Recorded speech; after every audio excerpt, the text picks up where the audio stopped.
Ya. Oke, bismillahirrahmanirrahim. Assalamualaikum warahmatullahi wabarakatuh. Waalaikumsalam. warahmatullahi wabarakatuh. Selamat malam Bapak Ibu semua. Semoga dalam kondisi sehat walafiat ya.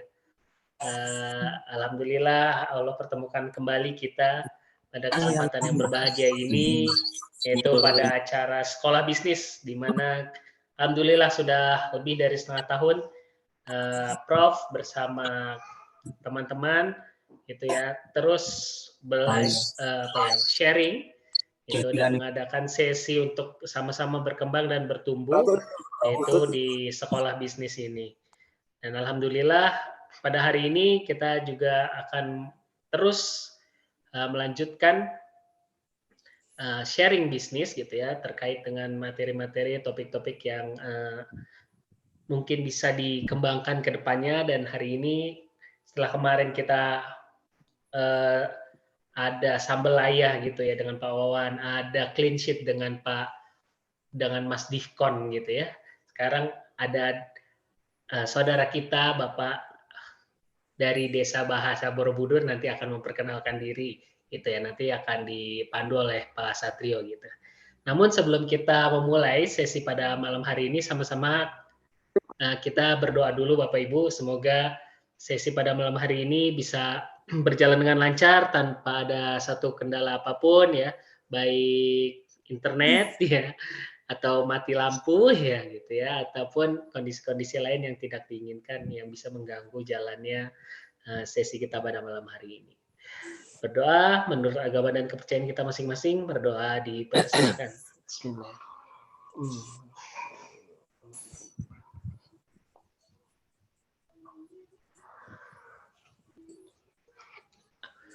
Amin amin ya robbal alamin.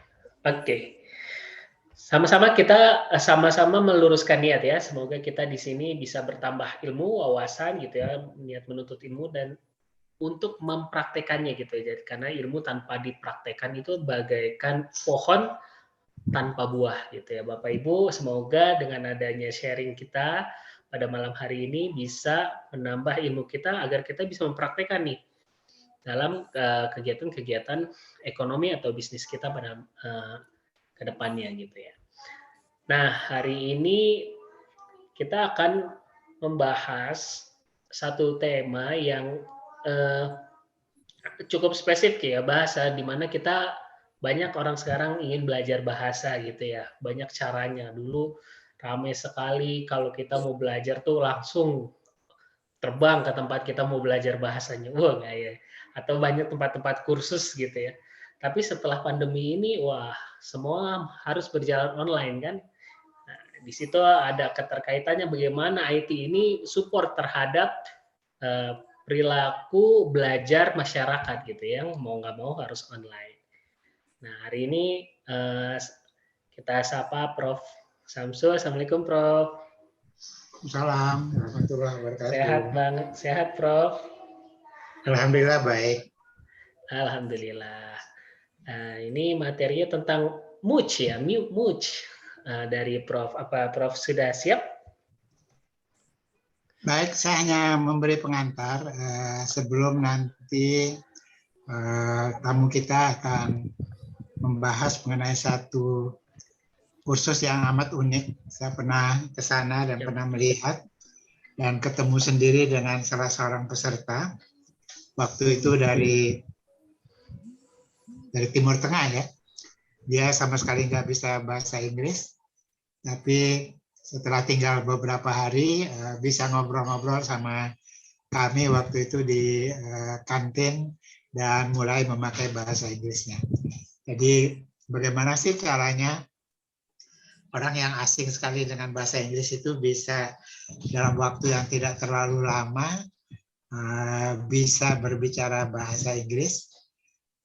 Ini adalah suatu yang merupakan satu tantangan buat kita semua. Karena banyak di antara kita mungkin karena harus pergi ke luar negeri atau harus bertemu dengan tamu yang berbahasa Inggris dan biasanya memakan waktu lama untuk bisa bercakap-cakap. Tapi nanti kita akan mendapat penjelasan bagaimana cara belajar bahasa Inggris yang menyenangkan, tetapi cepat bisa.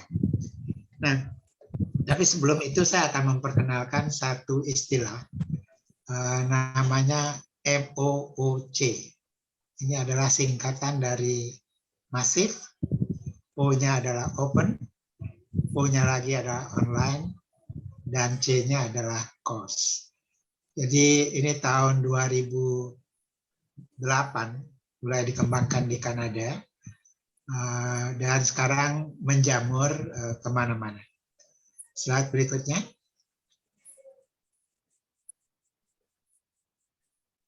Jadi kita tahu bahwa informasi teknologi itu mempengaruhi segala kehidupan kita. Jelas sekali kita sekarang bisa mengirim foto, mengirim video melalui WhatsApp, melalui yang lain-lain. Dan salah satu yang besar sekali pengaruhnya adalah pada pendidikan. Kalau dulu pendidikan jarak jauh itu dilakukan dengan radio. Jadi di Australia itu, karena Australia negaranya besar sekali, satu benua, maka banyak sekali penduduknya yang tinggal di daerah-daerah terpencil. Anak-anaknya susah sekolah ke tempat yang dekat. Kalau dia di daerah terpencil, maka sekolahnya melalui radio. Kita pun pernah sekolah melalui radio ini. Tapi sekarang dimungkinkan sekolah jarak jauh yang kita bisa lihat gurunya, kita bisa dengar suaranya, kita bisa lihat tulisannya, dan apa-apa yang dilakukan oleh guru kita bisa lihat. Sebaliknya guru juga bisa melihat murid. Nah, karena itu sekarang ini kampus-kampus yang besar-besar, yang gedungnya besar-besar, yang kampusnya luas-luas, yang modalnya puluhan miliar, itu mendapat ancaman. Ancamannya adalah sekarang kita bisa menyelenggarakan suatu pendidikan, termasuk perguruan tinggi, tidak perlu pakai kampus, nggak perlu ada bangunan kelas, cukup satu ruangan saja, dan mahasiswanya tidak terbatas. Sekarang ini mahasiswa Universitas Indonesia mungkin ada sekitar 60-70 ribu orang. Tapi dengan IT, saya rasa yang agak besar itu Khan Academy atau Coursera, mahasiswanya mungkin ratusan ribu. Dan biayanya sangat minim, karena nggak perlu menyewa tempat, tidak perlu berbagai ruang kelas yang harus disediakan. Bahkan sekarang banyak lembaga-lembaga yang menyelenggarakan pendidikan jarak jauh ini secara gratis. Waktu kuliahnya pun fleksibel, karena kuliahnya bisa langsung kita dengarkan kalau pas waktunya, tapi kalau kita pada waktu itu sibuk, mungkin bekerja, kita bisa rekam, bisa dengar lagi lain waktu. Nah, ini amat bermanfaat bagi yang memerlukan penambahan ilmu dan keterampilan, tetapi kelihatannya bukan ijazah. Karena ijazah dari lembaga-lembaga pendidikan MOOC ini mungkin oleh sebagian institusi belum diakui, tapi kita tahu bahwa banyak sekali perusahaan-perusahaan besar sekarang tidak terlalu mementingkan ijazah lagi. Jadi kalau Anda mau kerja di Google, Anda mau kerja di Amazon, nggak perlulah bawa-bawa ijazah, dia cuma mau lihat Anda bisa apa. Slide berikut.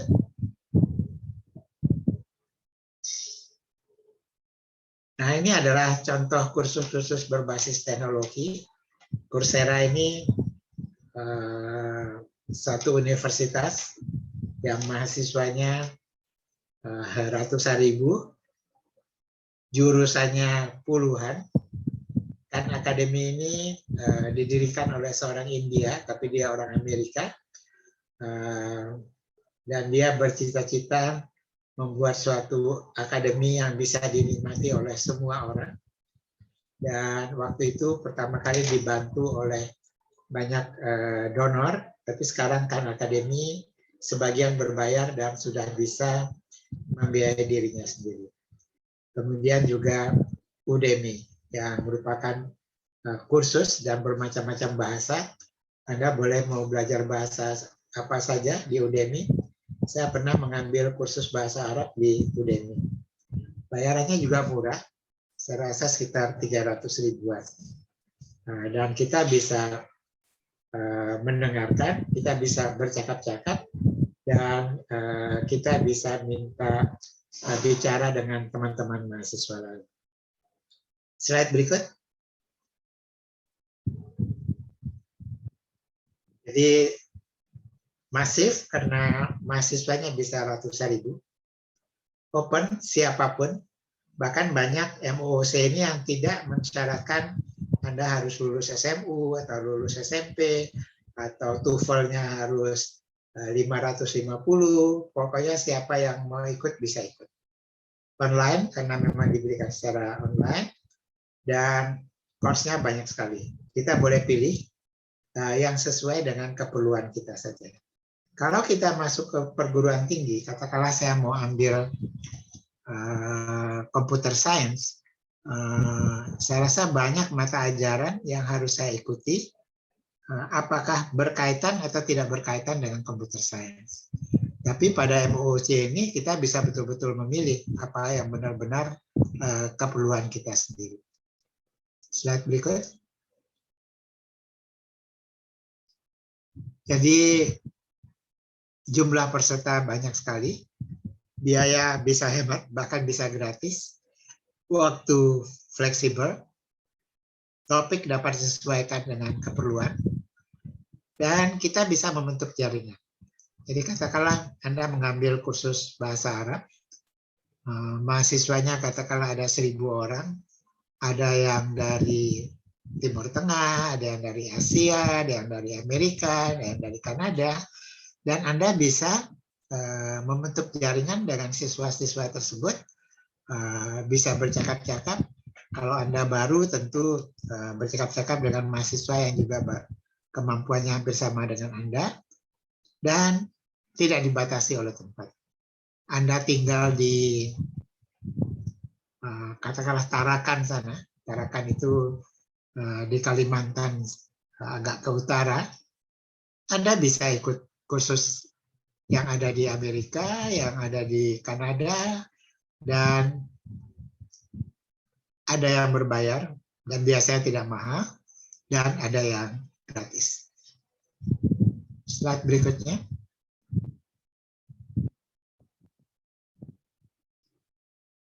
Nah, kelebihannya apa tadi? Murah meriah, tidak banyak persyaratan, siapa saja bisa ikut, ya, bisa langsung kontak dengan mendengarkan kuliahnya atau bisa bentuk rekaman. Kelemahannya adalah keberhasilan tergantung pada siswanya.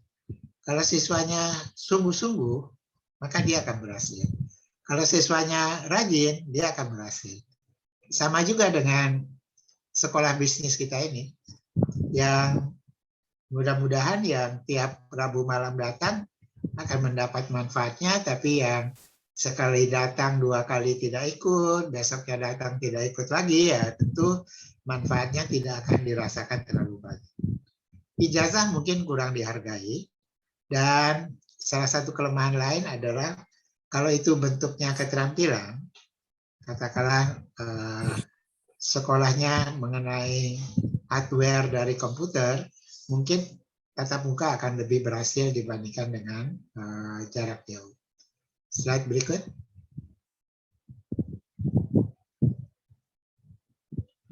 Nah, sekarang kebanyakan sudah cloud-based learning.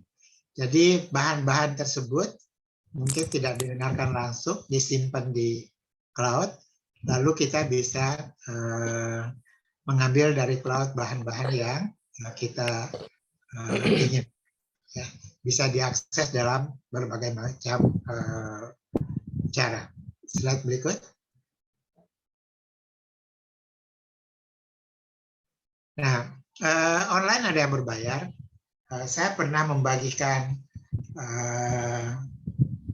voucher cakap ya. Cakap kan bahasa Inggris, bahasa Korea, bahasa Jerman, dan bahasa Mandarin. Itu bisa online. Online selama 3 bulan. Ada juga yang kursus data analisis. Ini mengenai machine learning, mengenai artificial intelligence, ya, untuk computer science. Sekarang banyak dibutuhkan tenaga-tenaga data analisis. Anda bisa kursus juga berbayar, nggak terlalu mahal, secara online. Slide berikut. Tapi juga ada pelatihan-pelatihan praktis. Dan ini bisa online, bisa Anda datang sendiri.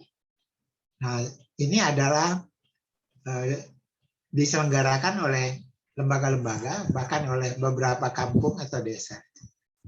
Pernah dengar kampung marketer di Purbalingga Utara?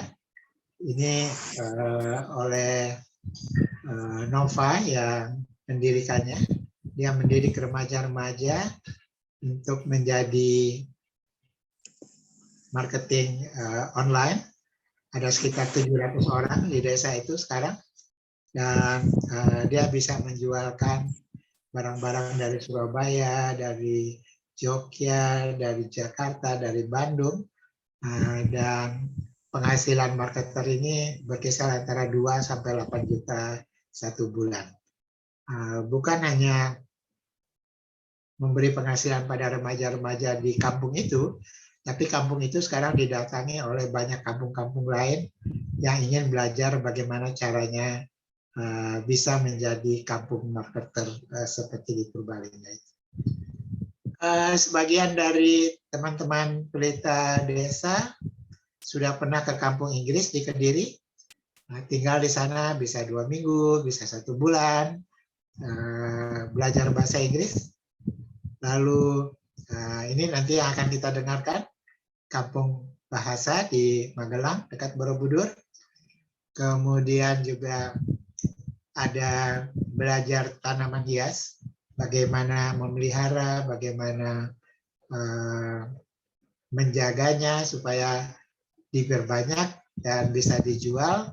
Itu bisa belajar di Pelita Desa Nursery di Bogor, di Pelita Desa. Mungkin 2 minggu saja sudah cukup, dan waktu pulang sudah bisa melakukan sendiri.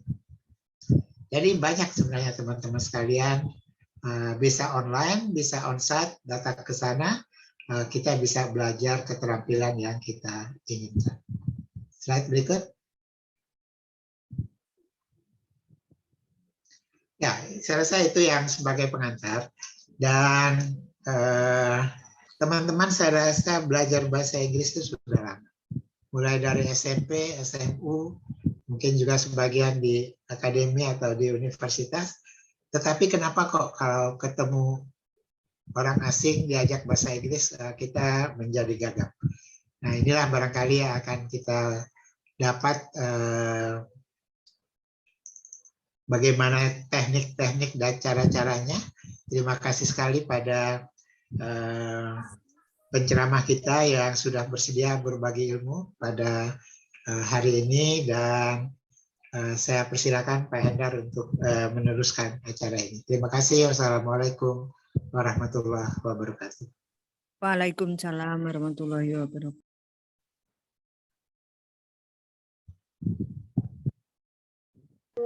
Baik, terima kasih Prof.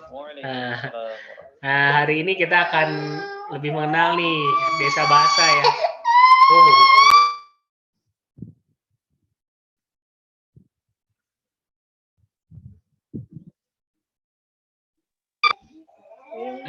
Baik. Mungkin untuk memperkenalkan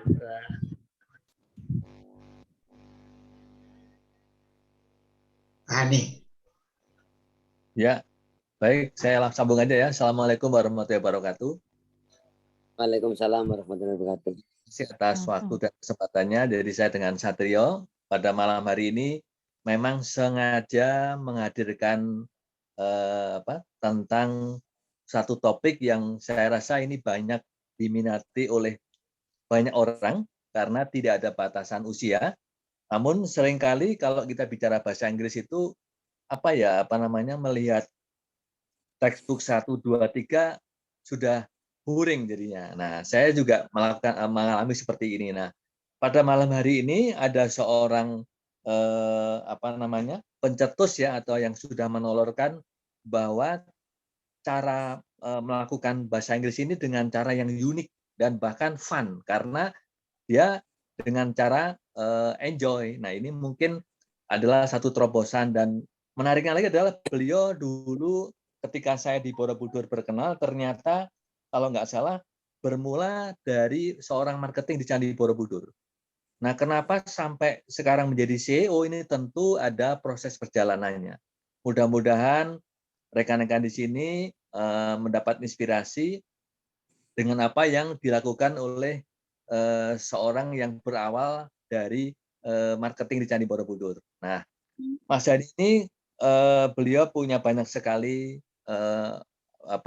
kegiatan dan usahanya di Borobudur, selain mempunyai atau mungkin sebagai pencetus tentang technical desa bahasa, punya juga homestay yang sangat unik, ada juga wisata kelinci, bahkan ya beliau saya lihat seringkali pernah dipanggil juga Kick Andy, menjadi penulis bestseller, dan banyak sekali kegiatan yang dilakukan khususnya di pariwisata.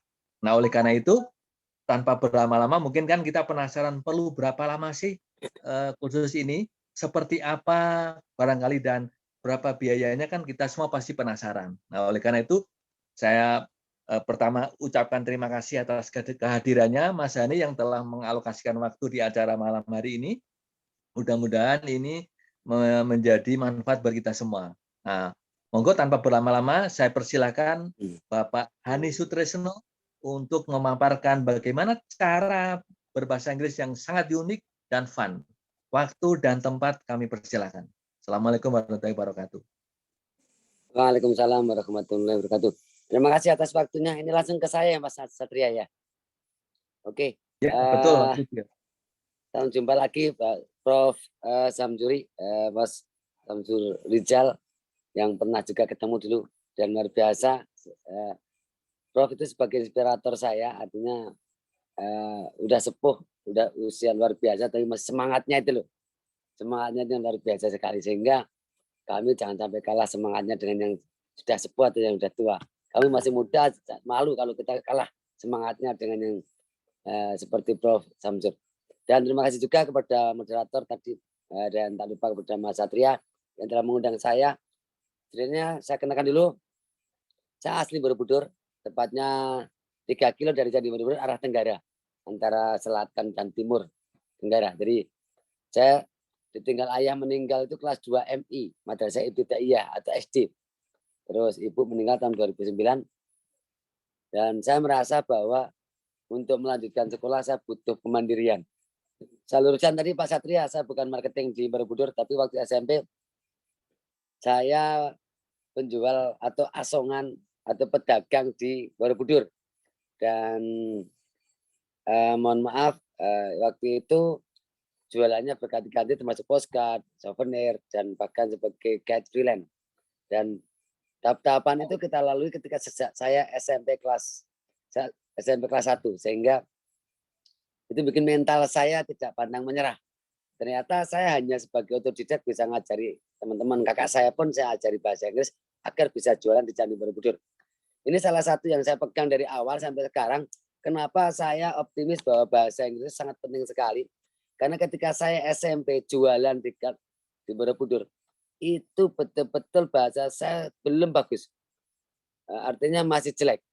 Contohnya ketika saya nawarkan dagangan kepada turis, harusnya saya bilang, "Sir, do you want to buy a postcard?" Apakah Anda ingin beli kartu pos? Ya. Itu mungkin kalau sekarang luar biasa, bisa. Tapi kalau dulu saya nggak gitu cara jualannya. "Sir, buy me, sir, buy me, sir." Buy itu membeli, me itu saya, belilah saya. Nah, hal-hal seperti ini yang notabene keberanian. Jadi kalau kita belajar bahasa sudah berbicara tentang grammar, kalau kita bisa bicara tentang pronunciation, sudah hancur, pasti nggak bisa. Pasti nggak bisa. Kalau bisa pun butuh waktu lama. Kalau bisa pun cuma teori, tapi ketika mau praktek, mau ngomong itu susah. Kenapa? Secara logat, kalau kita ada orang Tegal, ada orang Madura, ada orang Batak, ada orang Betawi, ada orang Magelang. Di antara daerah itu kira-kira. Halo? Apa bisa didengar suara saya? Ya, didengar Mas Dani. Oke. Ya, Pak. Jadi ketika dari beberapa daerah itu suruh bicara bahasa Indonesia, itu pun logatnya berbeda-beda. Tidak mungkin kita menyamakan bahwa orang Tegal harus pakai logatnya Magelangan. Orang Madura harus pakai logatnya Tegalan ketika ada bisnis dengan orang Tegal. Enggak bisa. Nah, dari situlah kita harus belajar bahasa itu ada dua. Bahasa satu sebagai komunikasi. Ntar dulu ini. Ya, slide-nya nggak apa-apa ini dulu.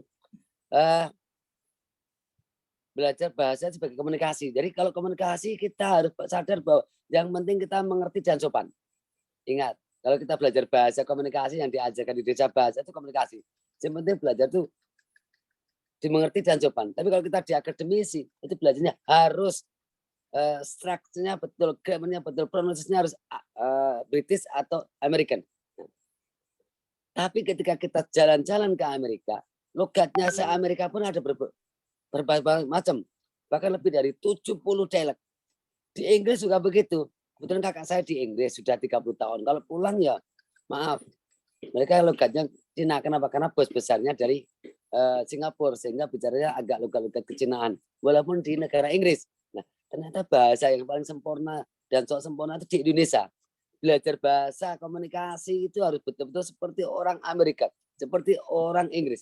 Nah, kita melihat orang Inggris tinggal di Indonesia 30 tahun suruh ngomong bahasa Indonesia, masih logatnya Amerikanan. Kita nggak bisa memaksakan mereka harus logatnya seperti orang Indonesia.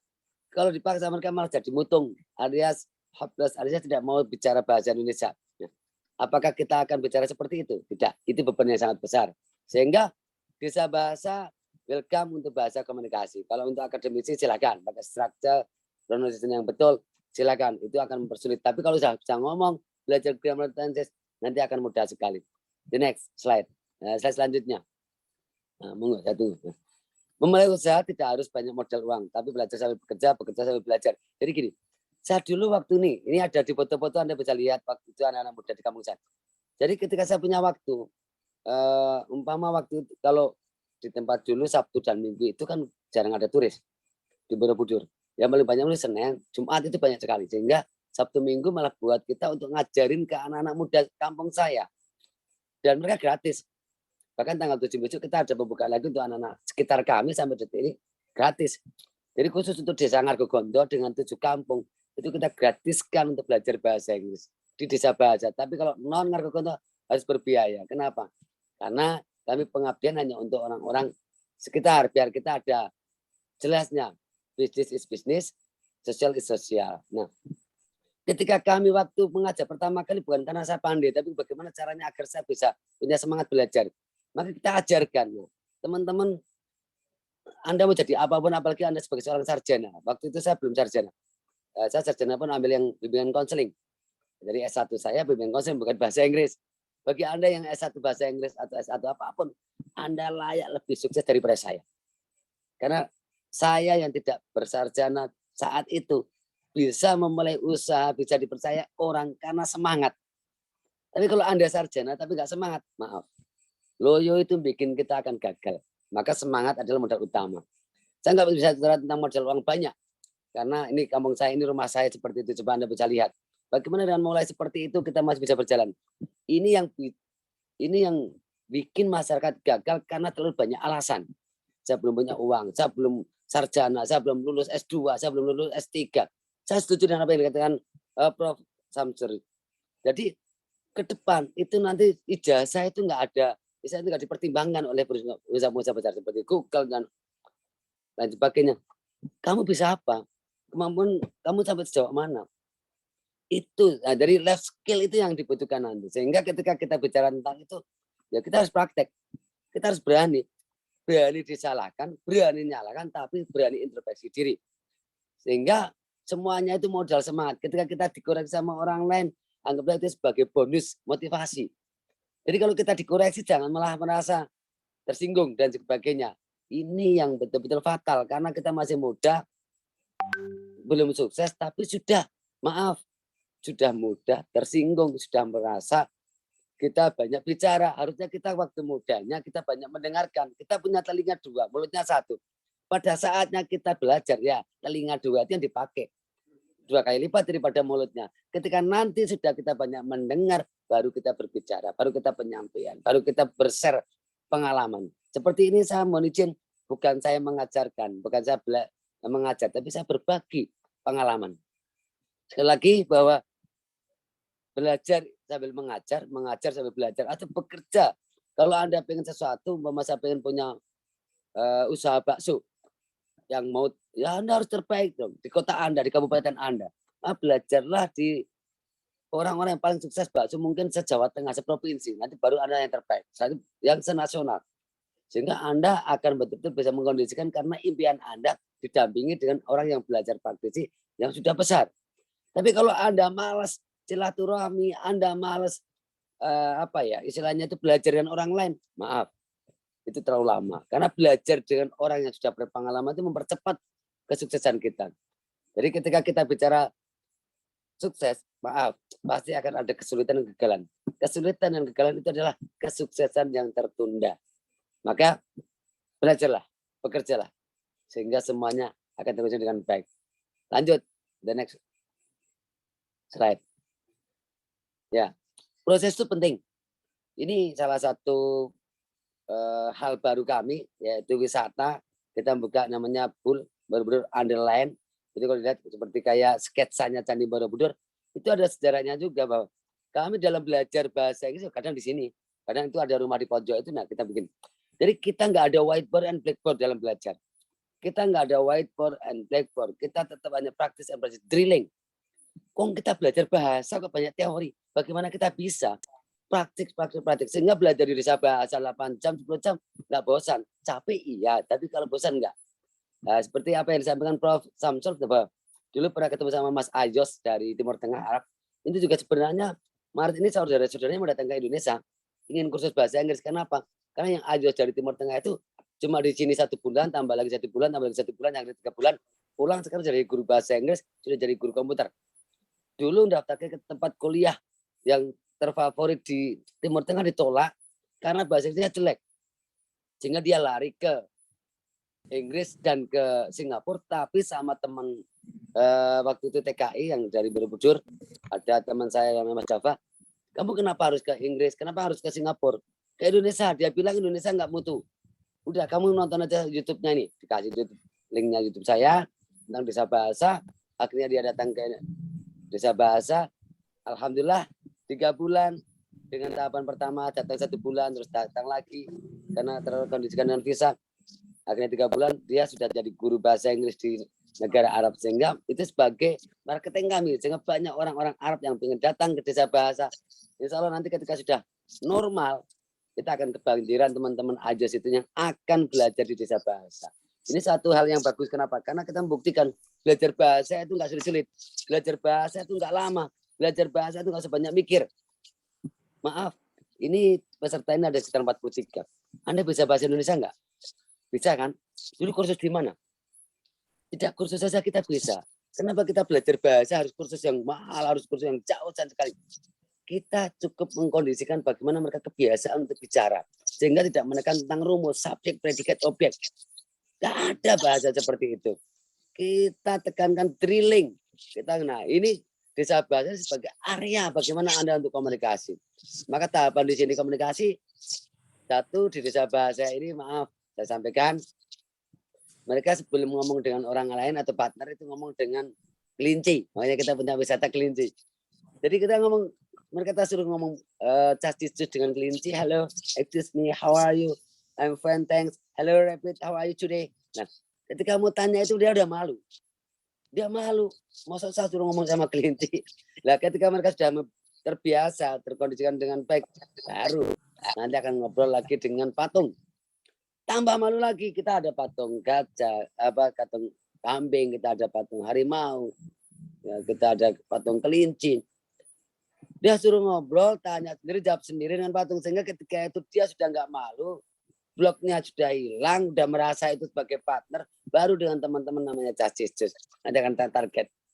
Tinggal mereka kadang-kadang suruh mengulang, tapi tahu kalau dihitung kita untuk menyuruh mereka mengulang itu mungkin lebih dari 50 kali, tapi dia nggak terasa kalau itu sudah mengulang sampai 50 kali.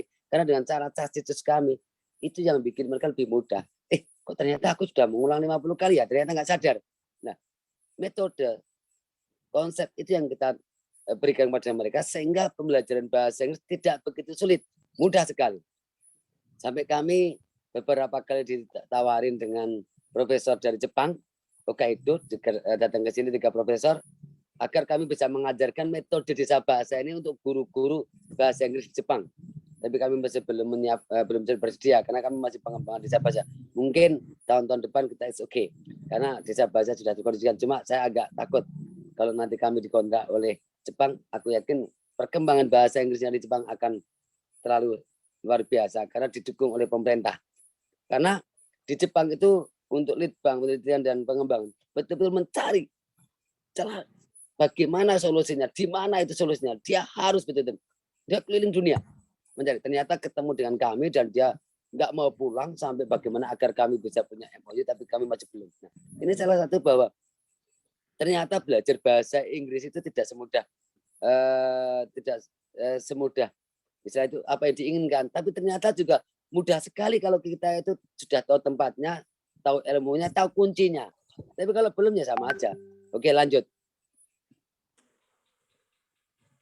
Oke, the next slide-nya. Jangan lupa fungsi gas dan rem harus sesuai. Ini maaf, ketika kita bicara bisnis apapun, ketika kita solusi yang tidak memungkinkan atau kita maaf memaksakan diri untuk belajar, tapi ternyata kita nggak cocok dengan kuncinya, antara kunci dan gemboknya nggak cocok, nggak akan pernah bisa dibuka. Anda paksakan, Anda gasnya dipolkan, akhirnya nanti Anda putus asa. Nggak usah, saya nggak punya paket untuk belajar bahasa Inggris. Nah, ini salah satu yang akan mematikan semangat anak-anak kita untuk belajar bahasa Inggris. Kenapa? Karena kita memaksakan diri. Contoh, kalau kita nonton TV, antara TV tahun 90 sama sekarang udah beda. Kalau mungkin TV tahun 70-an hitam putih, udah pakai aki. Tapi sekarang udah slim, full color. Sekarang udah jarang. Di daerah kita, di kampung kita, di kecamatan kita, yang nonton TV hitam putih dengan aki. Bahkan mungkin nggak ada. Di Kabupaten Magelang kayaknya nggak ada. Di Jawa Tengah mungkin nggak ada. Tapi kalau daerah lain saya nggak tahu. Mereka sudah menonton dengan televisi yang slim, full color. Nah, inilah teori rumusan bahasa Inggris dicari kapan? Oleh siapa? Kita tanyakan guru kita. Tanya, kapan rumus subjek predikat objek ditemukan Pak Guru? Saya nggak tahu. Tanyakan lagi gurunya. Kapan ditemukan lagi kakeknya guru? Nggak tahu. Tanyakan lagi ke kakek-kakeknya guru, buyutnya guru. Ternyata mungkin 100 tahun yang lalu sampai nggak tahu. Nah, out of the dead artinya sudah ketinggalan zaman. Kenapa kita pakai? Ya itu akan mempersulit. Maka ketika kita mencoba dengan konsep desa bahasa, kita punya sekitar 140-150 metodologi yang kita ciptakan dengan kemudahan itu. Insya Allah itu dengan yang full color dan seperti televisi. Ya, tidak hitam putih lagi, tapi full color. Dan slim lagi, sehingga nyaman seperti dengan zamannya dan eranya. Kalau kita gunakan teori atau rumusnya yang sudah dicetakkan sekitar 100 tahun yang lalu, saya pikir itu membuang-buang waktu. Saya pikir itu bikin penjajahan terhadap pendidikan. Maaf ini kalau saya agak terlalu kasar, karena memang di Indonesia itu masih kurang begitu berkembang, nggak begitu dihargai ketika kita ada hal-hal yang baru. Bahkan dulu ketika saya mengenakan di daerah kami, alhamdulillah perjuangannya kuat karena banyak nggak suka katanya menghancurkan, menjadikan. Tapi setelah kita berjalan 5 tahun lebih, mereka butuh lulusan kami dari guru bahasa Inggris di SMA, di Aliyah, di MTS, SD itu hampir 50% di Borobudur ambil guru dari kita. Ini salah satu bukti bahwa ternyata anak-anak mereka senang. Nah, karena mereka senang, mereka butuh kita, dan itu butuh bukti dan itu butuh proses. Maka ketika hal seperti itu, gas dan rem itu fungsinya harus betul-betul stabil, harus tahu. Untuk khusus bisnis, khususnya untuk bisnis pendidikan itu gampang-gampang susah. Kalau kita punya kualitas dan kita menyenangkan, pasti gampang sekali. Tapi segampang apapun kita harus mengenalkan, harus mensosialisasikan. Kalau enggak, sama aja mutiara tapi masih di dalam karung, atau mutiara masih di dalam tanah. Sehingga orang tidak akan tahu tentang bahwa tanah itu ada mutiara. Tahunya cuma itu ada tanah atau lumpur. Lanjut, Mr. Satria. Nah. Harus niat yang benar dan fokus pada satu usaha. Jadi ketika kita bicara tentang bisnis, saya pikir tadi bicara yang benar. Saya nggak pakai slide desa bahasa karena kemarin dapat pelajaran pertama itu untuk sekolah bisnis. Saya ambil ke bisnisnya nih. Ini saya mencoba bagaimana caranya agar belajar bahasa Inggris itu bisa dinikmati walaupun hanya 1 hari. Jadi ini niat saya untuk membantu mereka yang selama ini sudah takut ngomong. Ini biasanya kita kasih namanya edutainment, edukasi dan entertainment. Jadi datang sampai dengan angklung, terus nanti ada sulap, terus nanti ada English for fun. Nah, di situ kita berikan pada mereka sehingga anak-anak sekolah itu ketika study tour tidak hanya tournya, tapi tetap ada studinya, tapi juga fun. Nah ini kira-kira lebih 3 jam, ada juga yang 6 jam. Lihat permintaan mereka. Desa Bahasa juga memberikan program seperti ini. Dulu sebelum COVID, kalau sekolah mau datang ke Desa Bahasa untuk program-program edutainment seperti ini, yang 1 hari harus inden. Indennya harus paling tidak 3 bulan sebelumnya. Karena kita full. Jadi kita bangun terus. Alhamdulillah kita bangun lahan ini sekarang udah sekitar 7.000 meter persegi tanpa hutang bank. Karena kita dari hasil kerja keras semangat kita, hanya modal semangat. Itu kita bisa membangun area seperti ini untuk wisata dan edukasi saat ini. Saat ini masih ada 4 poin. Jadi kami waktu itu mengajarkan bahasa Inggris. Niat kami bagaimana agar banyak orang yang bisa bahasa Inggris dengan cara yang mudah, tidak stres. Dan kedua saya bangun namanya homestay syariah. Saya ingin ketika ada teman-teman saya yang datang ke Magelang, itu bisa nginap di tempat saya. Bagi mereka yang tidak punya uang, jangan tetap nginap. Yang punya uang silakan, yang kaya raya silakan. Pokoknya kita tidak mentargetkan harus bayar berapa. Tapi ternyata kita diajak kerjasama dengan Traveloka dan segala macam sampai detik ini kita dapat kontrak di blok dulu. Jadi Traveloka itu ngeblok ke kita di homestay kita bayar 3 bulan ke depan. Jadi kami udah terima uangnya di awal sampai nanti 3 bulan ke depan di blok sama Traveloka sekitar 2 sampai 3 kamar. Ini salah satu penghargaan mereka terhadap kami sehingga karena pengelolaan kami homestay rasa hotel. Jadi walaupun kami namanya homestay tapi rasanya hotel, ada air hangat, ada televisi dan lain sebagainya. Dan pelayanan rata-rata seperti bintang 4 dan bintang 5, bahkan seperti resort. Kadang-kadang 24 jam. Kita ada yang jaga. Kalau di hotel yang bintang 1, 2, kadang-kadang tinggal. Gelap selesai. Nah, ini niat kita itu bagaimana agar tamu itu jangan sampai takut. Nah, itu salah satu bisnis setelah bahasa Inggris. Yang ketiga, saya membuka wisata. Wisata kelinci itu kenapa? Waktu itu ketika ada orang datang ingin daftarkan anak yang SMP, tapi yang anak TK itu kan ikut, dan waktu itu dia tanya-tanya setengah jam. Itu yang anak TK itu kan pengen pulang karena hanya di kantor saja. Nah, saya merasa bahwa itu nggak bagus karena anak yang masih kecil itu pengen pulang sedangkan kakaknya masih belum selesai untuk mendapatkan informasi tentang Desa Bahasa, tentang program-program bahasa Inggris. Nah, waktu itu saya bikin Taman Kelinci. Jadi waktu pertama Taman Kelinci agar ketika ada orang tua yang ingin mendaftarkan anaknya ke Desa Bahasa atau tanya-tanya tentang program-program Desa Bahasa, tapi bawa anak kecil biar betah. Ternyata betul. Mereka saya bikin itu betah sekali sehingga ketika tadinya anak-anak kecil itu pengen pulang nggak pengen pulang, malah ayahnya yang dari sama ibunya yang disusah karena anaknya nggak mau diajak pulang. Lama-lama setiap hari banyak yang tanya, kalau masuk ke wisata kelinci bayar nggak? Bayarnya berapa lah? Kita kan waktu itu niatnya bukan wisata, niatnya Taman Kelinci untuk menghibur. Niat kita untuk menghibur, tapi ternyata karena tiap hari ada yang banyak tanya, kita kasih tiketing ternyata laku juga. Ternyata selanjutnya ada 40 sampai 50 sampai 100. Kita no 30 numpahna dia kan. Nah, disitulah dilaporkan ke Unang. Nah, disitulah kita mencoba untuk selalu dengan niat yang benar. Maksudnya bahwa pelayanan itu nomor 1. Tapi ketika kita inginnya hanya cari duit, itu malah kayaknya agak sulit. Karena apa? Ketika kita nggak punya uang atau nggak dapat uang apa yang diinginkan, pasti kita akan emosi. Kenapa saya udah begini nggak dapat? Nah, emosi akhirnya akan putus asa. Tapi kalau niat yang baik, pelayanan yang baik, segala hal yang baik, insya Allah uang akan mengalir sendiri. Lanjut. Nah, ini kami dengan modal bahasa Inggris mantan dari anak asuhan Borobudur, alhamdulillah sudah banyak tokoh-tokoh yang datang ke Desa Bahasa. Pertama Dahlan Iskan,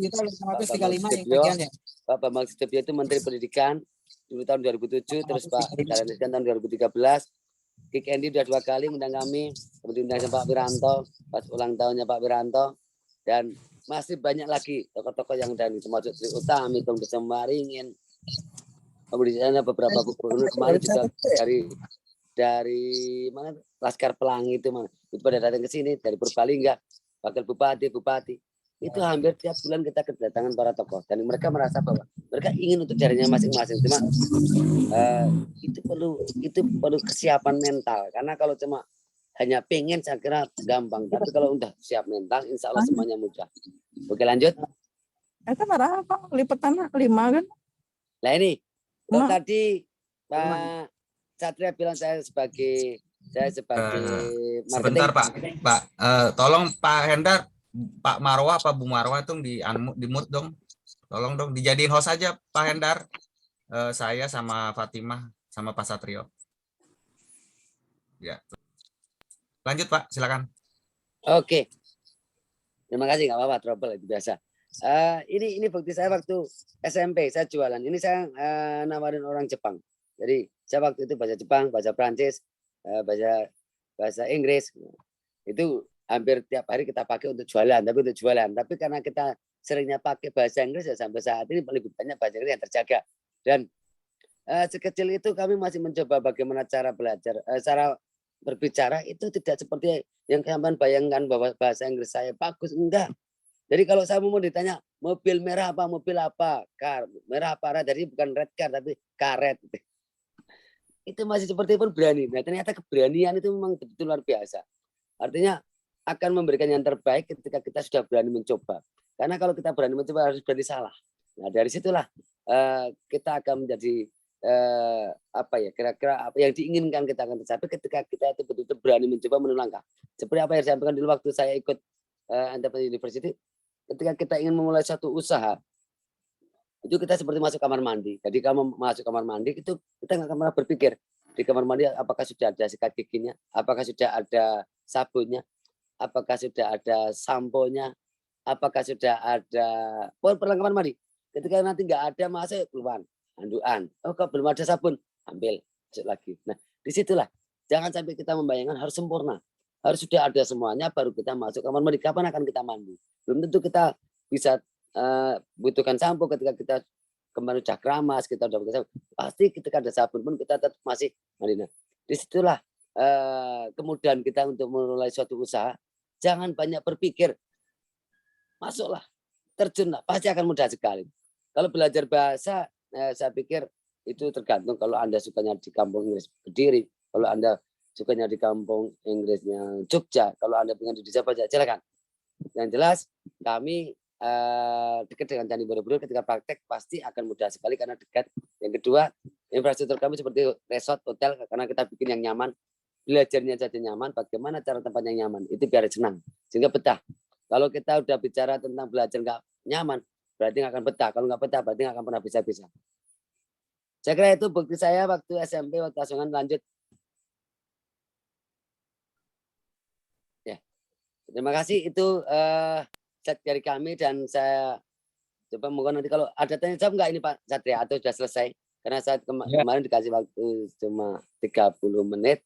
Semoga nanti Anda yang ingin kursus di sini, ini belakang ini asli ini bukan ini. Jadi kita ada program di Sabah itu 6 hari, ada 10 hari, ada 3 bulan. 6 hari itu nanti setengah hari belajar bahasa Inggris, setengah hari wisata. Setengah hari belajar bahasa itu harganya 3,5 juta. Jadi udah makan 3 kali sehari, terus rafting, bikin gerabah, ke Candi Borobudur, pokok city tour the village. Jadi semua all in one sudah termasuk itu semua. Jadi setengah hari belajar, setengah hari wisata. Itu yang 6 hari. Itu biasanya kalau liburan panjang, kalau dulu sebelum ada COVID itu ya, saya paling banyak ketika puasa itu ketika pas zamannya Presiden Gus Dur. Karena waktu itu Ramadan kan banyak liburnya. Sehingga pas full dan ada sekitar 400 peserta yang ikut saat itu ketika bulan puasa. Dan itu rezeki nomplok luar biasa ketika waktu Presidennya Gus Dur. Karena apa? Libur waktu awal mulai itu full Ramadan di rumah kan. Sehingga mereka orang tua ingin bagaimana anaknya tidak hanya di rumah, tapi juga bisa mengambil salah satu lembaga kursus. Alhamdulillah Desa Bahasa termasuk panen raya. Terus kalau pas Desember itu juga ramai. Itu biasanya dari tanggal 5 Desember sampai tanggal 5 Januari itu antara yang 10 rata-rata yang 10 hari. Nah, 10 hari ganti-gantian karena mereka harus inden ketika waktu. Kalau sekarang enggak. Kalau sekarang terbatas. Alhamdulillah kita juga ada offline dan juga ada online. Tapi tetap kurang puas kita mengajar kepada online. Mungkin nanti dengan programnya MOOC itu yang ada online-nya sehingga akan lebih terkondisikan karena udah ahlinya. Kami lebih bersemangat ketika offline karena metode kami seperti contohnya menghafalkan belajar itu simple present, simple past, simple future, simple past, future, present, continuous past, continuous future, continuous past, future, continuous present, perfect, past, perfect, future, perfect, past, future, perfect, present, perfect, continuous past, perfect, continuous future, perfect, continuous past, future, perfect, continuous. Jadi kita hampir rata-rata pakai gerakan tangan. Kalau kita mau tenses, jadi sebelum ke tenses kita harus ada auxiliary. Present, to does, everyday, past, did, yesterday, future, will, tomorrow. Jadi kita setelah itu baru kita simple present.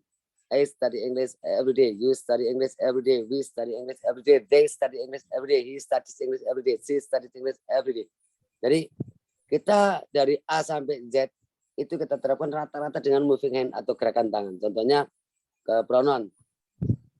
I saya, you Anda, we kita, they mereka, he dia laki-laki, si dia perempuan. Jadi gerakan tangan ini yang akan bikin mereka untuk mudah menghafal dan sulit rupanya.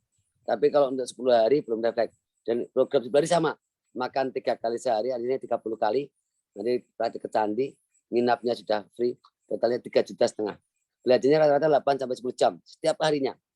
Jadi cuma istirahat, isoma. Istirahat, sholat, makan. Nanti makannya sudah kita siapkan dari kami setiap harinya 3 kali makan. Kalau yang 3 bulan sama harganya 3,5 juta. Cuma 4 juta nggak ada makan, nggak ada nginap. Jadi nginapnya bayar sendiri, makannya bayar sendiri. Tapi kalau yang 6 hari, 10 hari makan dan nginap sudah include, sehingga mereka tinggal menikmati belajar. Kita menunya biasanya berbeda-beda biar nggak bosan. Itu udah bidangnya catering atau istri saya, karena udah bertahun-tahun sehingga agak mudah sekali untuk dikondisikan. Saya kira itu Pak Satria, sedikit sharing atau berbagi dari kami. Semoga manfaat dan mohon maaf kalau ada tutur kata yang kurang berkenan. Terima kasih Prof. Samsul, semoga bermanfaat. Terima kasih Ya, Pak. baik. Ya mungkin sebelum tanya jawab Mas Dhani, kalau boleh tahu pengalaman Mas Dhani kan ada beberapa paket dari mulai 6 hari dan sebagainya. Pengalaman Mas Dhani ini kalau mereka setelah itu bisa bertemu dengan para bule ya. Ini paket yang paling mana yang memang tepat digunakan itu langsung bisa untuk praktisi Mas Dhani kira-kira? Kalau untuk aktif 10 hari cukup. Oh, 10 hari cukup. Tapi kalau untuk senang-senang artinya sebenarnya saya suka bahasa Inggris. Sebenarnya saya udah nggak benci lagi bahasa itu 6 hari. Tapi kalau untuk bicara cicusnya belum. Karena lebih banyak ke wisata kalau yang 6 hari. Tapi kalau 10 hari insya Allah Anda lulusan dari sini keluar nanti ketemu sama orang sarjana bahasa Inggris S1 suruh ngobrol insya Allah berani. Insya Allah tidak kalah. Tapi kalau Anda ingin jadi guru bahasa Inggris sudah ngajar jadi guru yang diidolakan di sekolahan yang 3 bulan. Jadi tergantung tujuannya. Kalau untuk hanya guide dan segala macam 10 hari. Tapi kalau untuk jadi guru bahasa Inggris 3 bulan cukup. Jadi nanti belajar sambil kita ajari namanya micro teaching. Jadi sambil belajar mengajar. Sehingga ketika nanti mereka pengen mengajar atau pengen buka kursus, insya Allah bisa. Ya, baik. Terima kasih Mas Dhani. Mungkin Prof. Samsu ada yang mau disampaikan, Prof. Samsu, di kesempatan malam hari ini? Ya, pertama Pak Hani, metode ini dikembangkan oleh Pak Hani sendiri atau memang ada acuannya yang tersendiri? Kebetulan saya kembangkan sendiri lewat proses ketika saya mengajar ibu-ibu kampung saya, bapak-bapak di kampung saya, anak-anak di kampung saya, itu kan beda dengan pemikiran atau pikiran atau intelijensinya orang-orang kota. Di kampung itu kan karena dipaksa waktu itu. Artinya saya paksa itu, kita itu dekat dengan candi loh. Kalau kita nggak bisa ngomong bahasa Inggris, kita nggak bisa mengkais rezeki. Contoh saya loh ini, saya hanya dengan bahasa ini saya bisa jualan, bahkan sehari bisa dapat 500.000, kadang 50.000, kadang 1 juta. Nah ini saya SMP itu saya udah nggak minta orang tua, tapi saya bisa bayari sekolahnya. Nah dari situlah motivasi saya untuk selalu memberikan motivasi pada warga untuk mengajarkan. Nah, saya mengajarkan mereka khususnya untuk ibu-ibu dan bapak-bapak. Itu ternyata hari ini kita ajari, besok lupa. terus gitu akhirnya ini stres. Contoh, saya ngajarkan tentang greeting. Saya pakai gerakan tangan. Mama ini sebelah timur ya. Saya bilang pagi-pagi kita pagi-pagi makan morning. Pagi-pagi makan apa? Morning. Makan morningnya kapan? Pagi-pagi. Makanya kalau selamat pagi itu good morning, ingat morning ya. Kalau good morning ingat morning. Kalau ingat morning berarti apa? Good morning. Good morning apa? Ingat morning. Pagi-pagi makan apa? Makan morning. Nah, terus siang hari makan gudeg. Siang hari kan matahari di atas kepala. Karena siang hari makan apa? Gudeg. Makan gudegnya kapan? Siang hari. Maka selamat siang itu good day. Jadi good day itu hampir sama dengan gudeg. Terus sore hari ketemu sama Cak Nun. Kapan ketemu sama Cak Nun? Sore hari. Hal-hal seperti ini ketika saya mengajarkan kepada mereka, susahnya minta ampun karena gampang lupa. Akhirnya dengan gerakan tangan, dengan cantolan, dengan band memori, itu mereka bisa. Dan ternyata sampai waktu itu kita viral, sampai beberapa menteri datang hanya karena mosok sih wong desa bisa seperti itu. Saya juga kaget. Hanya karena saya memberikan solusi terhadap yang kesulitan, itu akhirnya kedatangan beberapa tokoh-tokoh besar yang penasaran dengan adanya itu. Karena di kampung saya dulu hampir rata-rata 80% bisa bahasa Inggris. Sampai yang dari Gatpeng orang udah tua pun gitu. Tapi lama-lama kita dimanfaatkan oleh mahasiswa-mahasiswa, Prof. Jadi banyak yang saya dibanding, pengen ngobrol sama warga, kita kasih. Dia nggak ngasih uang ke saya, dia nggak ngasih tiket, dia nggak ngasih uang sama si masyarakat. Nah, kalau tiap hari ada tamu dan mereka diganggu, harusnya ke ladang, harusnya ke sawah, tapi hanya untuk meladeni mereka tiap hari. Kan akhirnya lama-lama dia minta, Pak Hari terus saya kalau ngobrol ini terus dikasih uang enggak? Dan saya juga enggak dapat duit. Nah saya itu benar juga. Kita tutup, kita bikinlah desa bahasa seperti ini. Kalau orang masyarakat yang pengen silakan kita undangkan, tapi harus beli tiket. Karena kita enggak mau dibodohin, karena kita betul-betul wira swasta, betul-betul mandiri, betul-betul kita sosial. Kita enggak ada yang gaji, kita enggak ada yang ngasih uang. Tapi kalau kita dimanfaatkan tiap hari kita enggak bisa kok. Tapi tetap pengajaran pada mereka. Itulah inti bahwa kesulitan itu adalah kesuksesan yang tertunda. Kalau kita tidak menyerah di tengah jalan. Kalau kita selalu mencari solusinya. Begitu Prof, cara saya mendapatkan ide-ide untuk menciptakan itu. Mbak Hani, ini mau dimultiplikasi di beberapa tempat nggak nih? Apakah hanya mau di Borobudur aja? Kalau ada teman-teman di Kalimantan, mungkin di Lampung, mau ikut metodenya Pak Hani ini gimana caranya? Ini lagi kita konsep karena hampir tiap hari ada yang telepon minta, termasuk kemarin Pak Alex dari Semarang, Stipar dan segala macam itu minta sarana informatika itu juga minta bagaimana kalau dikembangkan di kampus-kampus di Bangkit. Saya bilang, oke, saya ingin berbagi karena ini sudah kita ciptakan metode ini. Sudah kita masukkan ke HAKI sebagai English Revolution. Udah 3, setiap kali modul baru kita ciptakan. Sehingga kita sampai detik ini sudah ada 3 metodologinya, ada pelajarannya, yang 2 brand atau logo. Nah, dari situ saya ingin mereka bisa menguasai secara luas dan mudah ini cukup dengan membeli paket. Paketnya itu biasanya saya akan ajarkan, kami nggak minta franchise fee, kami nggak minta royalty fee, tapi modulnya harus beli di tempat kami.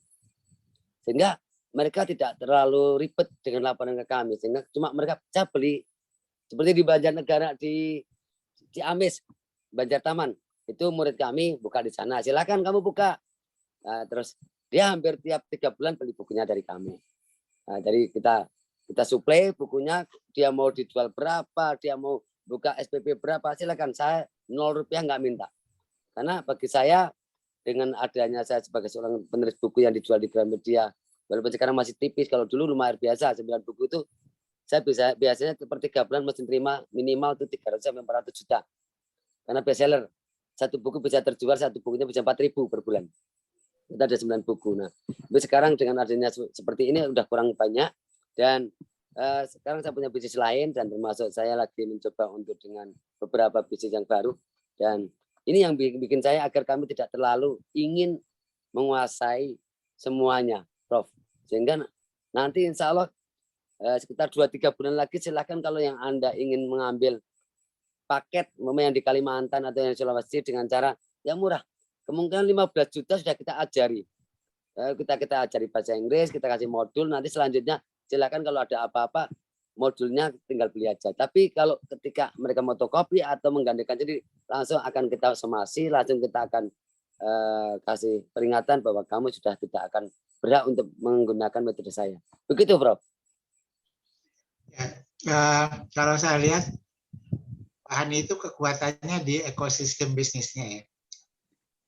Jadi bukan hanya bahasa Inggris, tapi juga ada homestay, juga ada taman kelinci, ada juga yang permainan-permainan yang lain yang saling mendukung. Dan kalau keluarga datang ke tempat Pak Hani itu seluruhnya, baik bapak, ibu, anak-anak, orang remaja itu merasa senang gitu.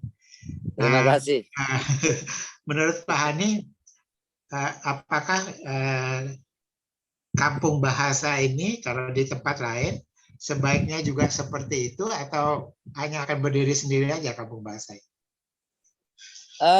Ada dua konsep menurut saya, bahwa satu, ketika mereka belum punya modal, mereka lebih bagus gunakan yang simpel seperti saya dulu.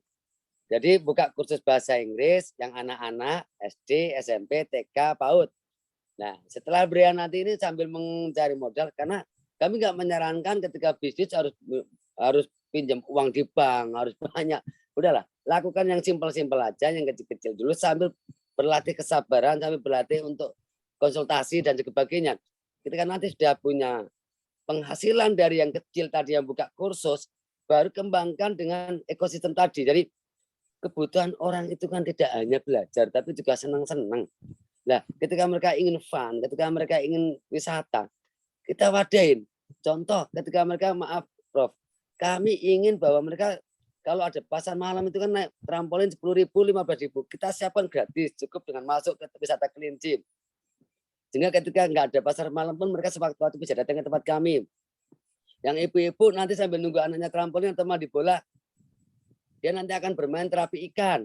Nah, semua yang kita terapkan nggak begitu mahal, murah, cuma harus didata yang rapi, harus data yang safety. Tapi jangan murah-murahan, tapi tetap kita jual tiketnya 20.000 sampai 25. Tapi ketika mereka melihat yang gratis banyak, itu beda lagi. Itu kalau sudah berjalan bahasa Inggrisnya, sehingga tidak terlalu banyak beban. Maksud saya beban itu gini, ketika saya buka wisata, kita buka homestay, kita buka ini, pangsa pasar kita kan nggak jelas. Tapi ketika kita buka kursus bahasa Inggris, khusus anak PAUD, khusus anak TK, khusus anak SD, khusus anak SMP, pangsa pasar itu kan banyak. Apalagi kita ada perumahan sekitar 500 rumah, atau di kampung ada satu desa itu sekitar 2.000 rumah.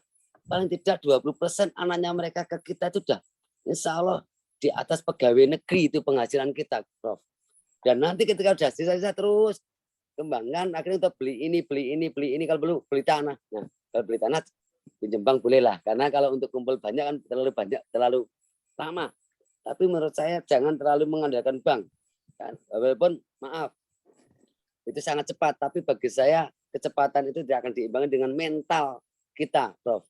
Mental kita itu kalau cepat kayak instan itu malah nggak sabar. Maksud saya, orang kadang-kadang ketika gagal sedikit aja udah akan mengeluh. Kenapa? Ya dituju uang. Tapi kalau niat tadi yang saya sampaikan, bahwa kalau kita mulai dari awal itu senang. Karena Tuhan itu melihatnya bukan dari hasil titiknya, tapi prosesnya.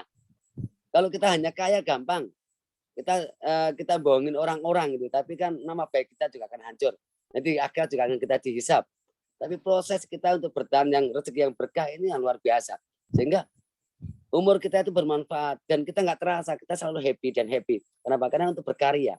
Seperti saya sekarang ini penghasilan lumayan, Prof, tapi saya nggak bisa tidur. Saya tidur paling cuma 4 jam, 3 jam. Kenapa? Saya harus punya ide-ide baru lagi. Bahkan dulu ketika saya waktu belum sebesar ini, setiap 3 bulan harus 1 buku harus kita tulis. Setiap bulan wajib 1 buku harus kita tulis. Kalau saya nggak nulis, saya akan hukum saya sendiri. Artinya saya, kalau sebelum COVID itu saya sering jalan-jalan ke Cina, ke Singapura, Thailand, Malaysia, ke Timur Tengah. Bahkan tanggal 2 April 2020 kemarin visa saya sudah turun dari Belanda, Swiss, Prancis. Tapi karena COVID ya kita di cancel. Nah, sehingga ketika kami tidak bisa menulis buku, saya nggak jadi ke luar negeri. Saya nggak boleh jalan-jalan. Ngapain kamu happy-happy ketika kamu nggak punya tugas yang tertargetkan gitu.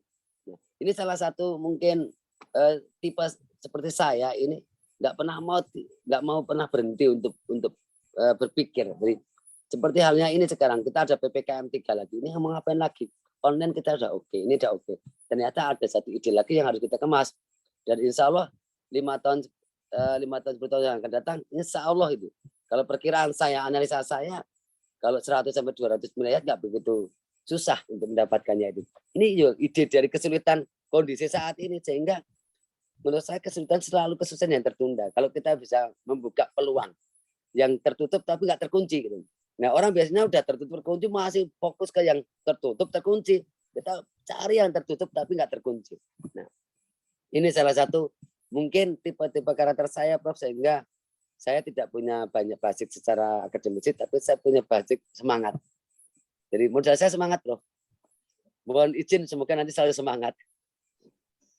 Luar biasa, Pak Ani. Terima kasih, Pak Ani. Sama-sama. Ya, mungkin buat peserta yang lain ada yang mau ditanyakan, dipersilakan, masih ada waktu. Dan Mas Hendar bisa masuk.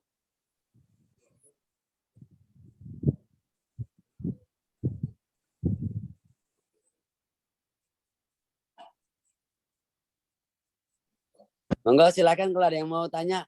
Oh, Ya. katanya bisa baca ada di Borobudur Magelang ya. Jadi bukan Borobudur Jogja, Borobudur Magelang. Oh, sedikit saya mau komentar nih Pak Mr. Hani. Pak Mr. Hani ya. Ya, Luar biasa. Bapak ini adalah inovator luar biasa ini, Pak. Matur nuwun. Sangat luar biasa karena ide-idenya itu ya. Jadi memang Bapak itu memiliki yang disebut dengan modal spiritualnya luar biasa, Pak. Modal iman dan kerohaniannya luar biasa. Karena meyakinkan bahwa inna ma'al usri yusra. Satu masalah tidak terbatas solusinya dan selalu menjadikan solusi. Luar biasa sekali. Dan yang menarik metode itu tadi. Kalau dalam pengarang bahasa itu ada audio visual kan. Tapi audio visual itu Bapak kembalikan kepada yang ada di tangan di manusia, yaitu tangan, gerakan tangan. Itu memang mengajarkan seperti past, present, future, and then itu luar biasa tuh. Very itu saya kira inovasi itu Pak. Itu memang ya memang sudah ada bahasa untuk orang yang tunarungu ya Pak ya. Ya, betul. Ya itu, tetapi Bapak bisa mengaplikasikannya ke bahasa Inggris. That's very luar biasa. Terima kasih. Dan semoga alhamdulillah manfaat Pak ya. Nah, memang ini perlu dikembangkan seperti Prof kata tadi, dimultiplikasikan. Jadi memang hak cipta itu perlu dijaga ya Pak ya. Nah, tapi juga itu perlu dikembangkan Pak ya. Maka Jepang luar biasa. Kenapa Jepang mau? Karena Jepang itu susah banget mereka menemukan bahasa Inggrisnya. Mereka udah belajar 12 tahun, 12 tahun, bahasa Inggrisnya masih pelentang-pelentang Pak. Nah, cara Bapak ini insya Allah mereka tuh akan, bisa revolusi menurut saya sih ya, revolusi dalam cara bahasa. Jadi kembali ke nature, bagaimana manusia itu belajar bahasa. Itu aja Pak, alhamdulillah Pak, senang sekali mendengar pengalaman dan cara Bapak itu untuk berinovasi. Jadi inovator of the year barangkali Bapak ini. Makasih Pak. Assalamualaikum warahmatullahi wabarakatuh. Waalaikumsalam. Terima kasih. Betul Pak. Waktu itu saya tanya di Jepang, kenapa kamu harus mendatangkan saya? Di negara saya mahasiswa itu TOEFL-nya 550, tapi nggak bisa ngomong bahasa Inggris.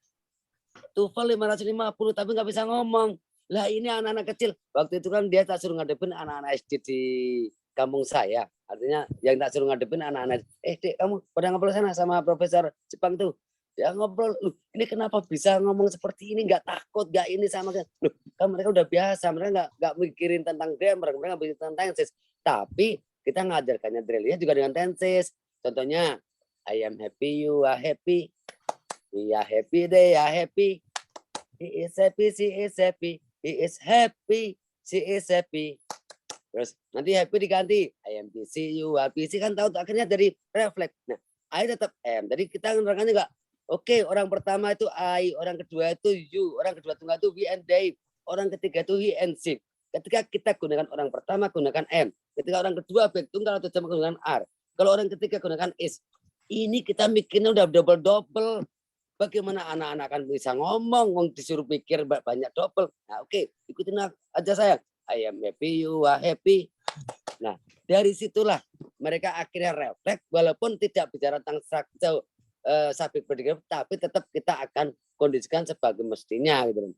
Begitu Bapak, sehingga orang Jepang merasakan bahwa drilling saya itu termasuk mengacu kepada tenses atau grammar yang ada, cuma cara penyampaiannya kalau mau kendaraan sama-sama ke Jakarta itu kalau itu naik dokar atau becak, saya naik pesawat, katanya begitu Pak. Alhamdulillah. Dan yang menarik juga itu ketika berlatih di depan angsa, patung angsa, apa itu lagi apa namanya itu tadi Pak? Oh, kelinci. Itu betul-betul jadi istilahnya itu ada satu psychological barrier, suatu apa? Suatu penghalang itu ditebas di sana, hilang ketakutan itu. Wah, luar biasa Pak. Aduh, ini betul-betul secara tidak secara natural itu apa namanya sistemnya itu betul-betul Bapak temukan dengan baik. Alhamdulillah Pak. Betul-betul sebegitulah manusia itu belajar bahasa kan? Benar Pak. Ya terima kasih. Yang jelas murid-murid saya udah banyak, udah sekitar 10.000 lebih dan mungkin udah 100 sampai 200 orang yang sudah buka di daerah masing-masing. Dan sampai detik ini kami belum minta royalti mereka dan bahkan franchise kami selalu mencoba silakan, tapi kalau untuk apa itu saya untuk bisnis tolong buku tetap beli ke tempat kami, tapi kalau untuk sosial silakan mau seperti jangan fotokopi, silakan Anda gunakan yang seperti mestinya. Jadi tapi walaupun begitu kadang-kadang maaf mereka tetap kopi, tapi bagi saya nggak masalah, yang penting saya menghak ciptakan itu biar nanti saya tidak dituntut oleh orang-orang yang selalu mencari yang tidak pada mestinya, sehingga ketika nanti anak cucu kita istilahnya itu meneruskan itu sudah ada pada nenek moyangnya atau saya sendiri, sehingga kami tidak akan menuntut orang-orang yang kira-kira menggunakan, tapi biar kami juga tidak dituntut kepada orang-orang yang mencari-cari. Begitu Bapak. Alhamdulillah, alhamdulillah Pak. Selamat Pak.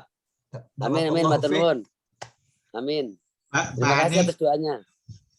Sebenarnya ada satu kebutuhan juga. Itu adalah gimana, atlet, Prof? Pak. Kebutuhan atlet.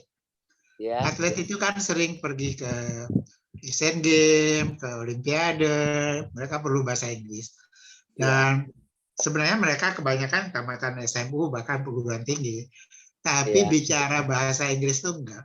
Dengan metode Bapak, biasanya kan mereka masuk TC itu 2-3 bulan. Iya. Untuk keterampilannya. Bapak masuk 10 hari aja dia udah bisa di luar negeri, udah bisa cari makan, udah bisa ngobrol sama orang gitu Pak. Jadi ini kalau dibicarakan dengan KONI atau apa ini, saya rasa bisa mempercepat dan mempermudah juga atlet-atlet kita nanti Pak.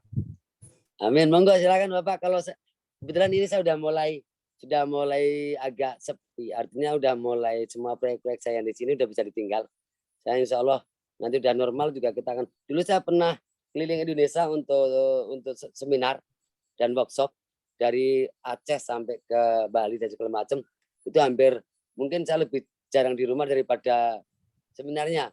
Cuma waktu itu saya mencoba ketika saya kaya sendiri terus saya tidak bisa membangun kampungnya, itu ada rasa beban yang sangat luar biasa, sehingga tahun 2012 saya berhenti untuk melanjutkan sistem seminar dan workshop keliling Indonesia.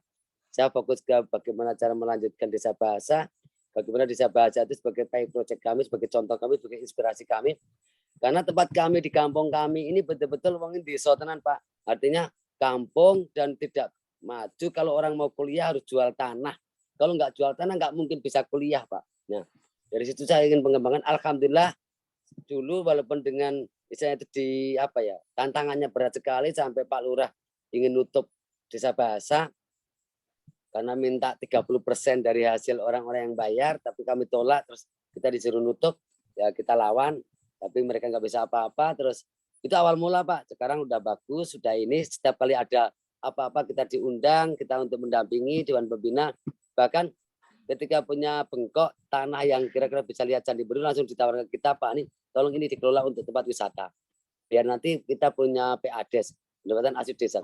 Alhamdulillah kemarin kita bantu, ini udah kita bangun sekitar 70%, tinggal 30% finishing, dan kami udah bantu baik secara tenaga, pikiran dan uang Pak. Tapi kami juga tidak menguasai, kami cuma punya satu satu suara 1 juta rupiah untuk sebagai saham. Karena kita ingin contoh ada sekitar 139 orang yang ikut nanam saham untuk ini sama, karena sahamnya untuk warga 49%, untuk desa itu 51%.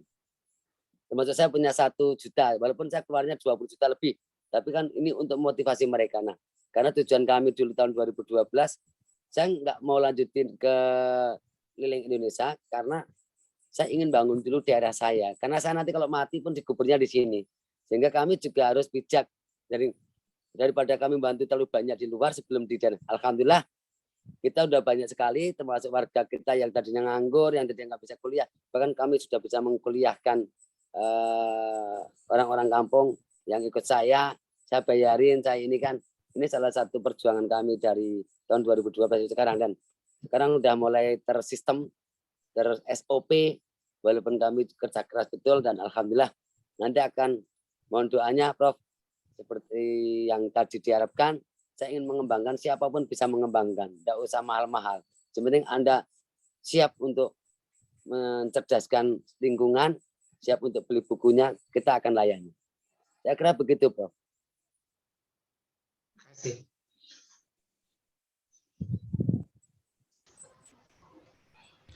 Baik, luar biasa sekali Pak Hani. Nah, mungkin Bapak Ibu yang lain ada yang mau bertanya? Karena ini kesempatan Mas nih buat bertanya. Mungkin di sini kita juga lagi mengembangkan satu kegiatan Pak Hani ya, yaitu kita bikin startup mahasiswa bisa kaya gitu.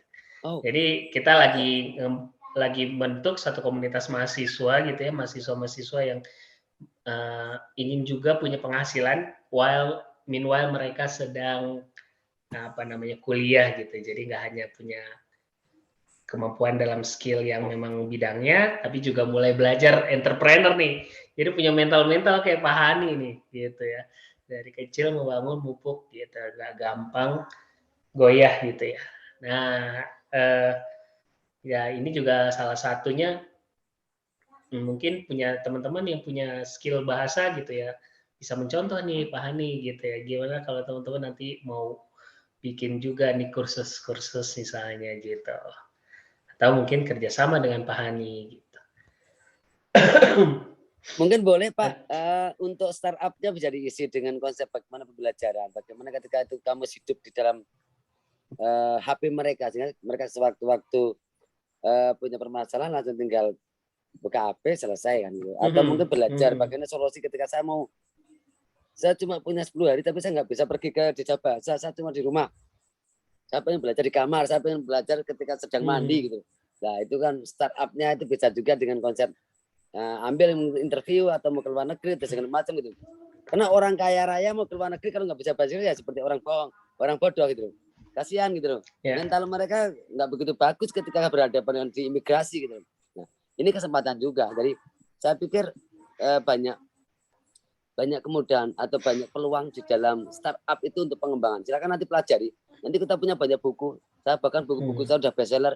Silakan nanti bisa ditiru atau mungkin dialihkan ke startupnya untuk pembelajaran atau untuk ini. Tinggal nanti mungkin ada inovasi antara pen out menuju ke startup sebagai soft data gitu ya, atau mungkin dengan voice atau dengan suara. Saya pikir itu peluang yang sangat bagus ketika setiap orang itu cuma bayar mungkin sebulannya itu 10.000 atau 20.000 tapi jutaan, itu kan luar biasa besar. Saya yakin itu kalau dikelola dengan baik dengan sistem apa yang sudah saya terapkan itu pasti akan luar biasa.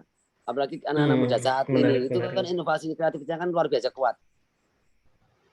Jadi katakanlah voice yang di record itu harganya dijual murah 10.000, tapi pendengarnya 100.000, berapa harga? Berapa penghasilan yang didapat? Iya.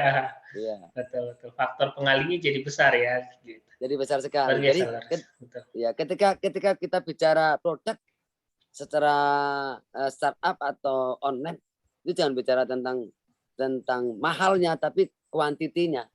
Saya kuantitinya baru. Bisa nggak kita punya membernya 1 juta? Nah, kalau nggak bisa ya itu harus dipertimbangkan. Harus kualitasnya harus ditingkatkan. Bisa enggak? Oh, yang butuh ini banyak, bukan hanya 1 juta, bisa 10 juta. Ya udah kerjain. Kasarnya itu kita nanti cuma dijual 10.000 kali 10 juta udah berapa? Tiap bulan itu. Iya betul. Betul. Wah, luar biasa ya. Ide-ide yang cemerlang nih. Oke, Amin, mungkin amin. ada yang mau ditanya kembali dari Pak Hani, teman-teman. Kalau tidak, mungkin kita akan ke selanjutnya. Kita akan ngebacain juga ya. Jadi kemarin kita ngebuka satu kesempatan buat teman-teman mahasiswa bisa kaya ini buat mulai usaha. Nah, buat mulai usaha nih Pak. Jadi kita mau ngasih modal buat teman-teman yang terpilih gitu ya. Jadi ada beberapa challenge lah yang harus dilakukan dan kita milih nih. Nah, Mbak Fatimah, halo Mbak Fat. Ini Ya, langsung halo, Mas diumumin aja atau gimana nih? kirain Kenapa? kirain ada gambar gitu, ada gambar nama yang di share gitu kirain. Oh, iya, sorry ya, saya nggak sempat bikin ya. Tadi apa namanya baru selesai ngedit punya Prof. Jadi kita langsung sebutin aja kali ya, Mbak Fat ya. Oh iya, boleh. Oke. Mbak Fat silakan sebutin. Sama Mas Hendar aja, saya nggak bisa on kamera, Mas Hendar. Oh iya, siap. Nggak enak ini. Maksudnya biar lebih meriah gitu kalau Mbak Fat yang ngomong. Oke, teman-teman dari mahasiswa bisa kaya, ini adalah satu bentuk motivasi buat teman-teman mahasiswa bisa kaya biar menjadi contoh dan semoga ini juga penyemangat ke depannya buat teman-teman bisa terus semangat buat memupuk rasa atau jiwa entrepreneurnya gitu ya. Jadi ada 5 yang terpilih untuk usaha. Yang pertama adalah, saya bacakan aja deh. Yang pertama adalah, mana catatannya? Mbak Gina. Halo Mbak Gina. Mbak Gina ada nggak ya? Mbak Gina ada hadir nggak malam hari ini? Mbak Gina. Kemudian Mbak Rina. Halo Mbak Rina, hadir nggak malam hari ini? Rina itu banyak loh. Rina dari mana? And Rina MBK-nya Prof. Iya, ada yang dari Semarang, ada yang dari Jakarta. Oh iya. Sebentar Prof, saya harus buka kembali nih.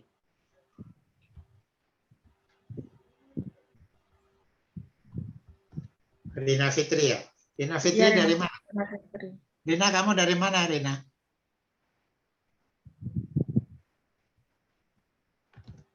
Dari Jakarta atau dari Semarang, Rina Fitri?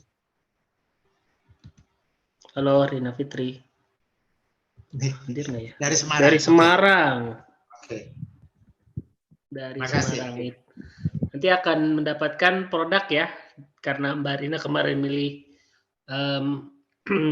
diresahin sebagai produsennya, jadi akan menjualkan produk-produk diresahin dan akan mendapatkan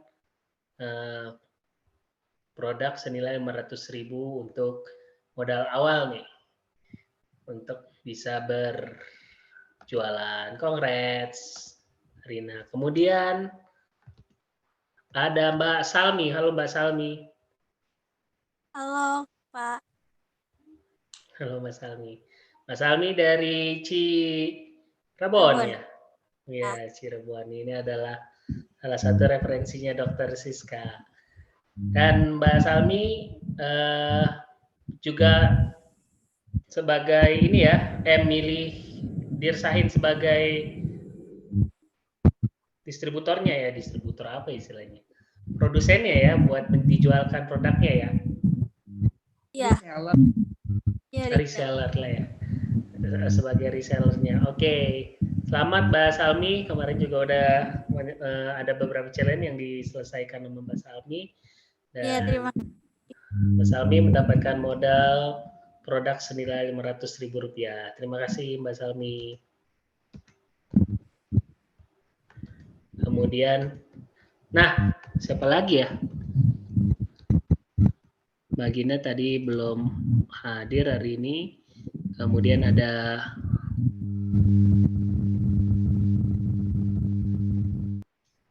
Kalau nggak salah baru 3 deh, Pak Endar. Iya, baru 3 ya Prof. Yang lain masih dalam proses. Dan ada juga tadi Prof dari di Bandung untuk mulai menjualkan kaos kaki Prof. Namanya Trizaldi dari mahasiswa Bisa Kaya juga. Ada nggak Mas Trizaldi hari ini? Mas Trizaldi ada. Jadi bagi para penerima tadi, kami harapkan bisa ikut sekolah bisnis secara lebih teratur, karena kita misalnya malam ini belajar banyak sekali dari Pak Hani. Ya, mungkin teman-teman bukan akan bisnis seperti Pak Hani, tetapi yang kita pelajari adalah bagaimana semangat beliau. Ya, mulai dari menjual postcard ya waktu SMP sampai beliau itu sekarang saya pernah lihat tempatnya itu besar, pengunjungnya lumayan banyak ya, dan sekarang Pak Hani juga sudah banyak punya asisten, jadi tidak harus selalu diurus sendiri. Beliau bisa mengembangkan yang lain-lain dan bisnisnya bisa berjalan meskipun Pak Hani harus pergi ke tempat-tempat lain. Yang kita harus tiru adalah bagaimana beliau mengembangkannya. Soal bisnis apa yang akan kalian pilih sesuai dengan apa yang menjadi minat masing-masing. Yang minat kursus ya silakan, yang minat fashion ya silakan, yang minatnya kuliner ya silakan. Tetapi kita tahu bahwa Pak Hani besar sekarang ini bukan langsung begitu saja, tapi melalui suatu proses yang amat panjang, dan keberhasilan itu disebabkan oleh memang niatnya, keuletannya, dan selalu kan Pak Hani bilang kegagalan itu adalah keberhasilan yang masih belum terwujud. Jadi pantang menyerahnya itu yang harus kita pelajari. Jadi tolong teman-teman yang terutama yang serius dari mahasiswa Bisa Kaya ini agar rajin untuk ikut sekolah bisnis, karena selalu saja kita bisa belajar dari orang-orang yang sudah berhasil. Terima kasih banyak. Ya baik, terima kasih banyak Prof buat motivasinya juga rewardnya nih buat teman-teman mahasiswa Bisa Kaya. Semoga semangat terus ya Mbak Rina apa Rani tadi ya? Rina ya. Mbak Rina dan Mbak Salmi yang sudah hadir pada hari ini, semangat terus. Nanti mulai semoga bisa mengembangkan bisnisnya. Paling tidak semangatnya itu harus dipupuk, dan kemudian jangan lupa ketika kita mendapat satu kebaikan, kita share juga ke teman-teman. Ajak teman-teman sebanyak-banyaknya. Semoga dapat banyak kebaikan juga teman-temannya berkat jalan share-nya Mbak Rina dan Mbak Salmi. Juga teman-teman mahasiswa Bisa Kaya yang lain, ada Mbak Mary, siapa lagi tadi yang hadir teman-teman mahasiswa Kaya, dan bisa di-share juga ke teman-teman yang lain. Nah, karena semangat berbagi dan semangat saling peduli ini kita harus mulai pupuk juga teman-teman. Kita nggak bisa sukses sendiri, kita harus juga berbagi ke teman-teman yang lain. Semoga itu jadi batu loncatan juga buat kita pribadi dan juga teman-teman lain ketika nanti sudah sampai sama-sama sukses gitu kan. Nah, ternyata itu semoga itu jadi jalannya teman-teman yang lain yang sukses dari kita juga. Terima kasih banyak Prof dan Pak Hani buat sharingnya malam ini yang luar biasa. Selamat buat teman-teman yang sudah mendapatkan hadiah berupa kesempatan memulai jualan ini ya, modal ya. Terima kasih buat teman-teman yang lain yang sudah hadir. Semoga apa yang sudah disampaikan pada malam hari ini itu bisa kita praktekkan ya teman-teman. Bisa kita aplikasikan dalam kehidupan kita sehari-hari, dalam kuliah ataupun dalam berbisnis. Semoga ini memotivasi ya pada malam hari ini, udah berapi-api semangat presentasinya dari Pak Hadi gitu ya. Juga ada motivasi terkait ternyata ada jalan-jalan hadiah yang tidak disangka-sangka nih gitu ya. Dapat hadiah untuk modal usaha gitu ya. Juga semoga teman-teman yang lain insya Allah punya kesempatan lagi, karena tadi baru 3 ya, masih ada 2 lagi kesempatan untuk mendapatkan modal di startup mahasiswa bisa kaya. Nah, jangan ragu teman-teman buat share ke teman-teman mahasiswa lain, juga Bapak Ibu yang di sini yang punya link mahasiswa, jika ringankan tangannya untuk share juga ke grup-grup, ke komunitas-komunitas, semoga bisa jadi kebaikan buat teman-teman kita yang lain. Baik, sebelum kita akhiri, sama-sama kita berdoa, semoga apa yang sudah kita usahakan, kita lakukan pada malam hari ini bisa bernilai ibadah, dan juga bisa bermanfaat untuk kita ke depannya. Berdoa menurut agama dan kepercayaan kita masing-masing, berdoa dipersilakan.